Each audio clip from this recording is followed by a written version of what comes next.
Let's take a look at the 3 operations the Treasury carries out each day.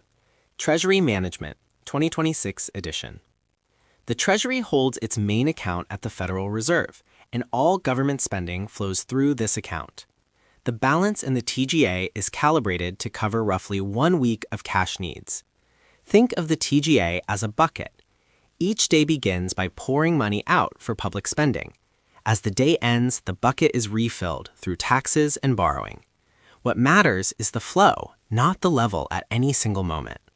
When the Treasury makes a payment, funds move out of the TGA and into the banking system, increasing reserves and deposits. When taxes are paid, funds move from the private sector to the Treasury's account at the Fed, reducing reserves and deposits.